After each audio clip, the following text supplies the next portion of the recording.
Let's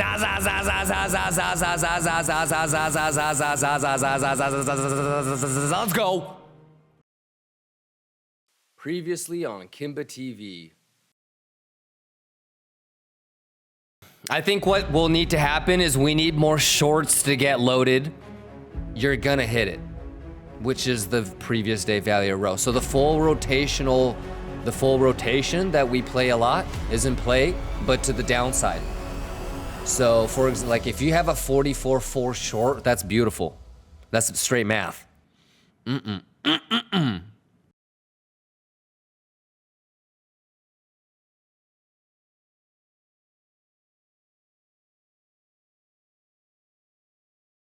Sunday, Bugatti. Yes. Come on now. Hold on. Cheers.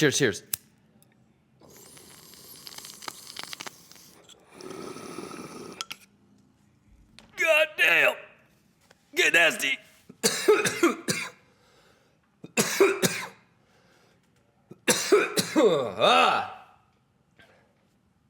All right, how we doing? Turn it down just a little bit. Happy Sunday, ladies and gentlemen. Tommy Anonium RG Bargy is asking, any changes to your market thoughts after yesterday's stream? Nope. No, it's just been crabbing.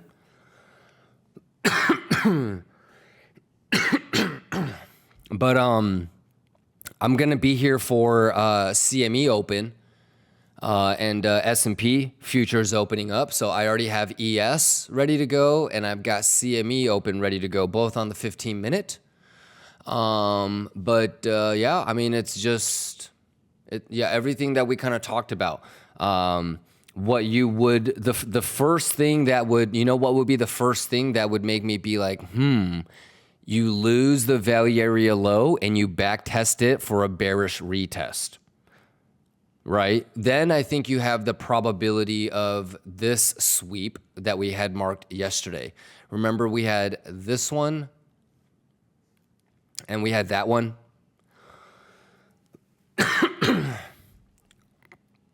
So it would be, the only thing that would really be surprising would be to lose the value area low and then to do a bearish retest on it. Aside from that, like, this is the range, and we talked about the PDEQ being a possible level of resistance, point of control being a level of resistance, and ultimately the value area high would be the target for the full rotation. So you have 6 minutes and 30 seconds on the hourly candle close. After that hourly candle close, you have 4 hours left until the daily. So you have 4 hours and change to possibly hit the 44170. Okie dokie. So it's just normal, quote unquote, to range between 770 and 160. So breaking out and turning the value area high into support would be like something unique. Breaking out and doing a bearish retest on value area low will be something unique. So as long as it stays within that range, it's just quote unquote normal.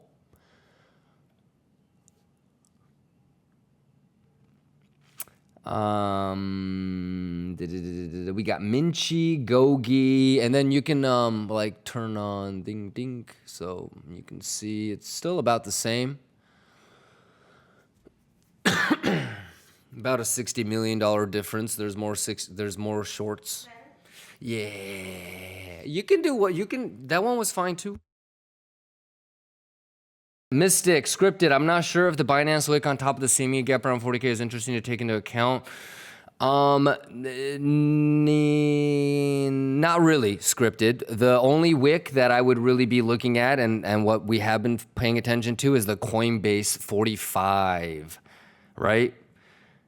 Yeah, but don't take my word for it though, scripted. You can go back and take a look and compare a derivative like a Bybit or a Binance wick versus a Coinbase spot or a CME wick. And the CME and the Coinbase spot wicks are like 99% hitters versus the Binance wicks I don't think the market really cares for. So historically speaking, that Coinbase Pixel Perfect 45 wick, that's gonna probably get swept, right? Cowboy Surfer, Living Forest, Vishanti, RG, Bargy, my pleasure. Alpezy says I was looking at lower sweep into the 786 yesterday, point of control. Yes, that's still possible, Alpezy, but with more time, especially with 4 hours left on the daily candle close, and futures opening back up, you actually wouldn't want to lose the daily open. Shumra, what's going on? Caesar is asking, do you ever dream of charts? Nope. Not of the charts, but occasionally there might be a PTSD episode of getting like a margin call email or something. Nigel's asking, I'm in a long since 43,680, but not much movement. Should I accept my profits or you think it's worth holding? I'm not sure. Like Nigel, for me, I'm a big math person, so I'm already, like, you opened that when? Before the weekend or during the weekend?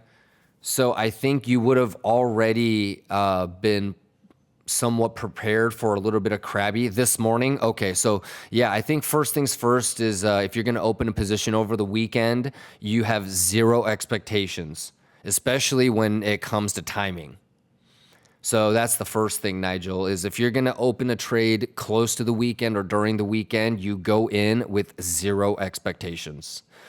So that being said, I don't know if it's a good enough of a logical reason to close a position because it's not as volatile as you wanted.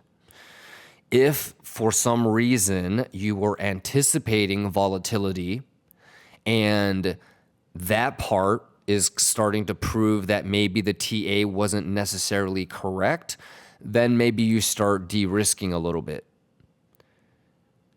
But I wouldn't, I don't know if it's worth closing just because it's not moving at the pace in which you wanted it to. Yeah. So just wondering, since last few weekends we had some funny pumps. Yeah, but that's not like something that you would want to base a trade necessarily on. If you were really basing it off of that, then you would have needed to come to me with something like, hey man, the CVD, the open interest div, the hidden this and that on this and this time frame, they are all identical. So from a data perspective, you thought that it could warrant another funny pump. No, I definitely do. Okay, got you. So yeah, I would probably say you should, I would have some sort of like mathematical invalidation, not necessarily like it's not moving as fast as I want it to invalidation, but I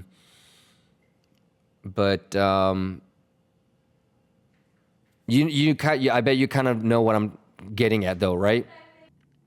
Living Forest says, how to be consistent in what I do. Well, Living Forest, I think that's a beautiful question to ask. I have like my own personal sort of journey and answer to that. But really what you want to do, Living Forest, is read books that specifically talk about building consistency in your life. Whether you're talking about like your overall self-discipline and lifestyle, or you're specifically talking about trading, there's actually like psychologists and people that have spent their entire life researching stuff exactly like you're asking about. So everything that I would tell you would be just like a poor regurgitation of what I've read. Whether you read from a sports competition perspective, right? Like Kobe Bryant has some amazing philosophies and ideas about being disciplined. Whether you want to look at it from a militaristic perspective, there's been plenty of very special ex like special forces and military people and people that have gone through trials and tribulations and challenges that were life and death. You know, you could look at it from more of a humanitarian or a I don't want to say political, but like philosophical perspectives, living forest, you know. Yeah, there's a lot of different ways. I think the most important thing, living forest, is that you understand yourself. And then it's about being self-honest and tackling what you're using, like your own strengths and weaknesses, you know? So you have to do both. You have to be aware of your weaknesses, but you also need to be aware of your strengths, you know? Yeah, so there's a lot of really amazing books, and I would highly recommend that you go take a look at them, Living Forest. But 2024 is going to be insane, y'all. We got tutorials coming out. We might have other streamers on the channel. The family is going to grow. More diverse content. Traditional market trading, live scalping, shitcoins, altcoins.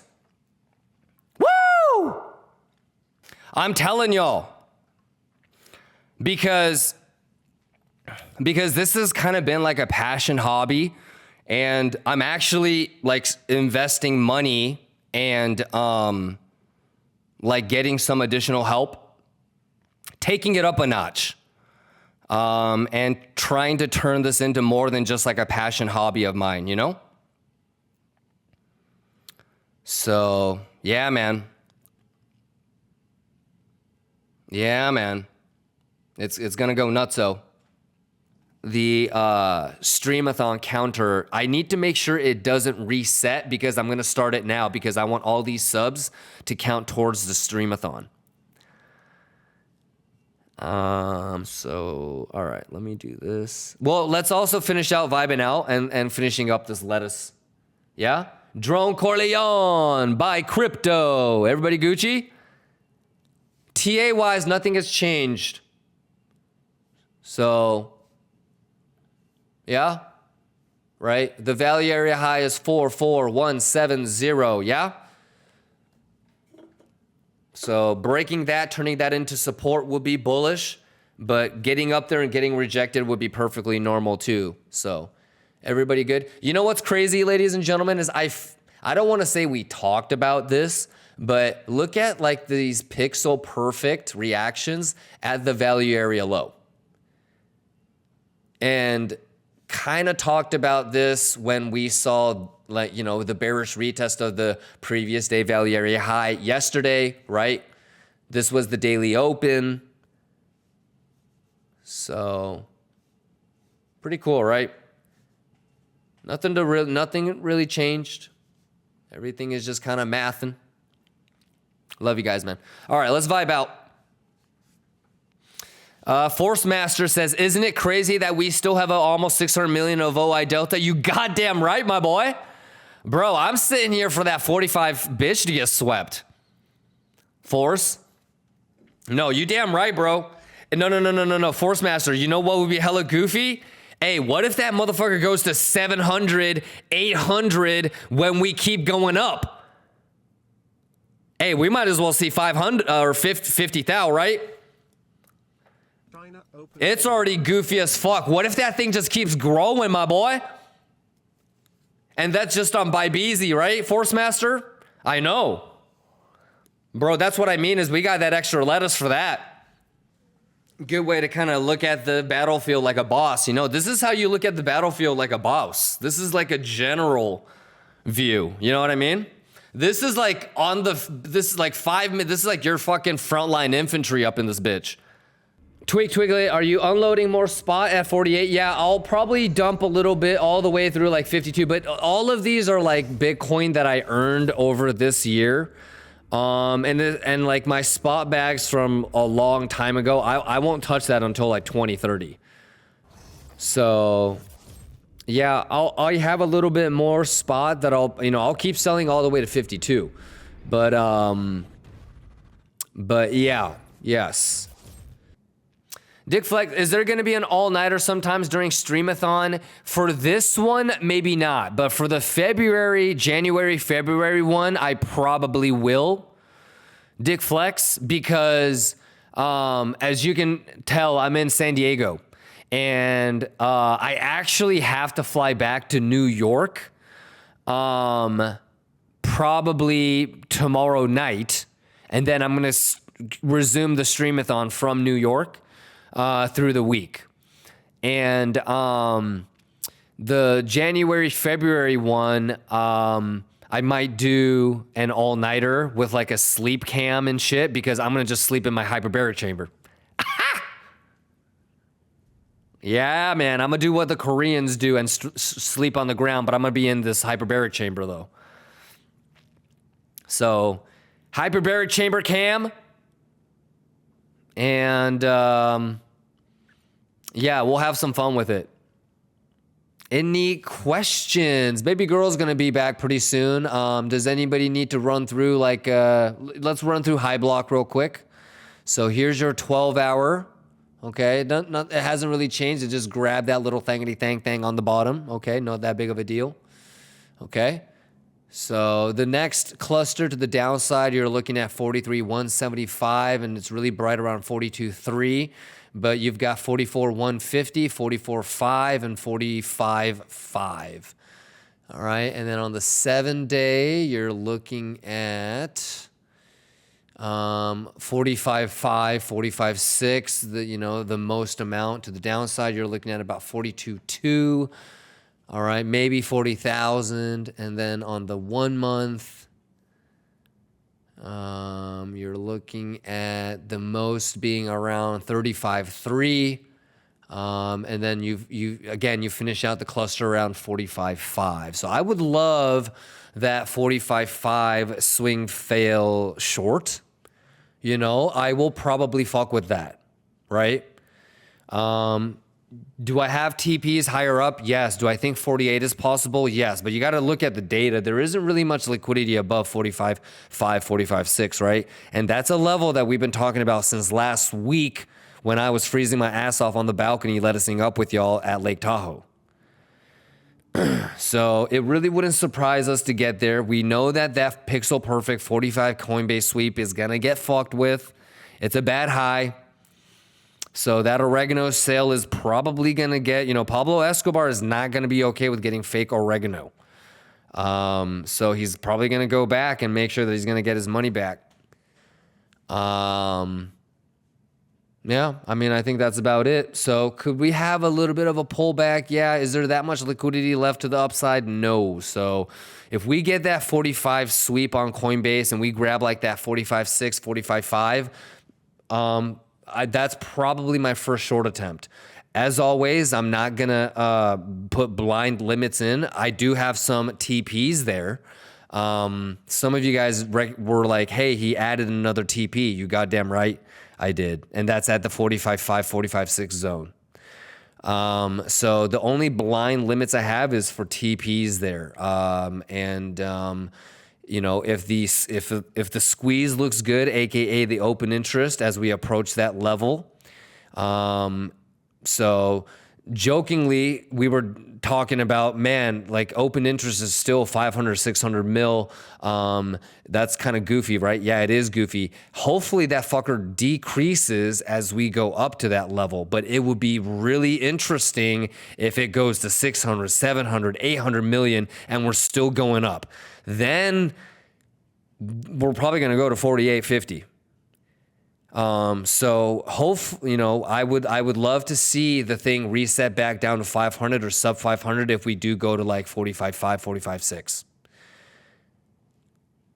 Right. But, unless it does it in like the next, 8 hours, I'm going to be back in like 8-9 hours. So we'll see it together. Yeah. Gucci my gooch. Any questions? You going to play 33K TP?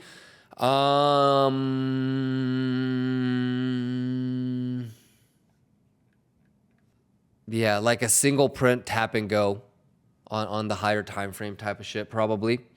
Yeah, but it's not gonna creep up on us. I unless that kind of shit happens in the next 8 hours, we have plenty of time, I think. So, and obviously we have CPI and PPI coming up. So where we are, what the open interest looks like, did any sweep happen, pre CPI, all of those things are going to come into play. Yeah. Because if we're getting to like a really, like for me, what would be the most obvious fucking thing? Sweep with CPI, the 45.5, and we get into a nice short. Like the initial debate move up, and we keep slowly creeping up until CPI, and then the CPI comes out, the initial debate move, ba-bink, and then ba-bink right back, and it's like a failed auction between the time that the CPI number comes out and that hour that the markets are running on futures.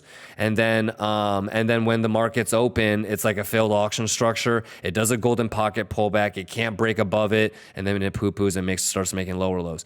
Something like that. That would be the most easiest, obvious play. So probably not going to happen. But, just to kind of show you an example of how, depending on how we close the day tomorrow, could have a big impact on how we can anticipate the CPI and the PPI play. So we'll have fun with it, brother.